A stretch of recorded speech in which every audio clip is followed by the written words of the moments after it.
नमस्कार, प्रभात साक्षी news network पर आप सभी का स्वागत है। तमिलनाडु विधानसभा चुनाव में विजय ने इतिहास रच दिया है और वह पहली ही बार राजनीति में पदार्पण करते के साथ ही मुख्यमंत्री की कुर्सी तक पहुंचते नजर आ रहे हैं। और उनके चाहे घर में जश्न की बात हो या टीवी के पार्टी के कार्यकर्ताओं की ओर से जश्न की बात हो, हर जगह तमिलनाडु में सीटी बजती नजर आ रही है। और इसी के साथ ही दक्षिण भारतीय राजनीति और सिनेमा के रिश्ते पर एक बार फिर चर्चा तेज हो गई है, क्योंकि तमिलनाडु में अभिनेता विजय की पार्टी के शुरुआती चुनावी रुझान ने सबका ध्यान खींचा है।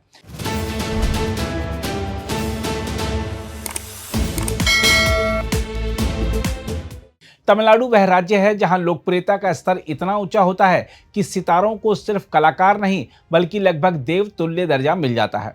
यहां एक बस कंडक्टर, एक उभरती अभिनेत्री या एक क्रिकेटर, चाहे कोई भी हो, यदि जनता उसे अपना ले तो वह असाधारण ऊंचाइयों तक पहुंच सकता है। फिर भी इस राज्य में फिल्मों से सीधे राजनीति में सफल प्रवेश करना आसान नहीं रहा है।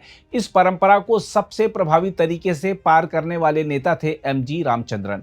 उन्होंने 1950 के दशक में द्रविड़ मुन्नेत्र कशगम के साथ जुड़कर सिनेमा को सामाजिक न्याय के संदेश का माध्यम बनाया। दशकों तक जनता के बीच मजबूत आधार बनाने के बाद 1972 में करुणानिधि से अलग होकर उन्होंने अखिल भारतीय अन्ना द्रविड़ मुन्नेत्र कशगम यानी AIADMK की स्थापना की और 1977 में तमिलनाडु के मुख्यमंत्री बने। पड़ोसी राज्य आंध्र प्रदेश में NT रामाराव ने इससे भी तेज राजनीतिक सफलता हासिल की थी, जहां उन्होंने तेलुगु फिल्मों की लोकप्रियता को सीधे चुनावी जीत में बदल दिया था। लेकिन तमिलनाडु में आज भी MGR का मॉडल ही सबसे प्रभावी माना जाता है। इसी परंपरा के बीच अब अभिनेता विजय का नाम तेजी से उभर रहा है। शुरुआती रुझानों में उनकी पार्टी TVK यानी तमिलगा वेत्री कशगम का प्रदर्शन चौंकाने वाला माना जा रहा है। ऐसे में सवाल उठता है कि आखिर विजय कौन है और क्या वह तमिलनाडु की राजनीति में नया अध्याय लिख सकते हैं। हम आपको बता दें कि विजय का पूरा नाम जोसेफ विजय चंद्रशेखर है। उनका जन्म 1974 में चेन्नई में हुआ था। उनके पिता S.A. चंद्रशेखर एक प्रसिद्ध फिल्म निर्देशक हैं, जबकि उनकी मां शोभा चंद्रशेखर एक गायिका हैं। विजय ने अपने करियर की शुरुआत एक बाल कलाकार के रूप में की थी। 1990 के दशक की शुरुआत में उन्होंने मुख्य भूमिकाओं में कदम रखा, लेकिन शुरुआती दौर आसान नहीं था। आलोचनाओं का सामना करना पड़ा और कई बार उन्हें नजरअंदाज भी किया गया। फिर भी उन्होंने हार नहीं मानी और धीरे धीरे अपनी पहचान बनाते गए। उनके शुरुआती करियर में कोई नाटकीय मोड़ नहीं दिखता, लेकिन उसी दौरान उनकी नींव मजबूत हो रही थी। वह रजनीकांत जैसे करिश्माई नहीं थे, जिनकी हर अदा असाधारण लगती थी, और ना ही कमल हासन की तरह हर किरदार को गहराई से बदलने वाले कलाकार थे। लेकिन विजय की अपील साधारण थी और यही उनकी सबसे बड़ी ताकत बनी। वह आम युवक की तरह दिखते हैं, जैसे कोई पड़ोस का लड़का जो कॉलेज में साथ पढ़ता हो या बस स्टॉप पर खड़ा मिलता हो।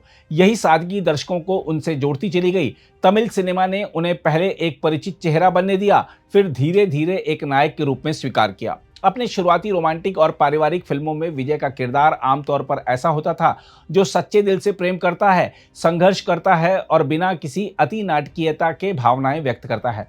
उस समय तक स्टारडम दूर लग रहा था, लेकिन उनकी लोकप्रियता की नींव तैयार हो रही थी। इसके बाद फिल्म घिली ने उनके करियर को नया मोड़ दिया। यह वह समय था जब विजय ने सिर्फ अभिनेता नहीं बल्कि बड़े स्टार के रूप में अपनी पहचान स्थापित की।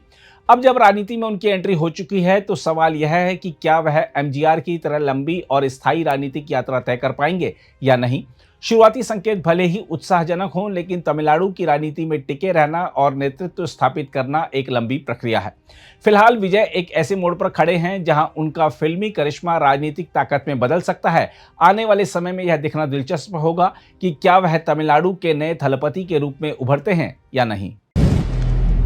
अगर आप भी लेना चाहते हैं देश दुनिया की तमाम जानकारी तो आज ही सब्सक्राइब करें हमारे चैनल को। साथ ही नीचे दिए बेल आइकन को जरूर दबाएं ताकि हर अपडेट आप तक पहुंच सके।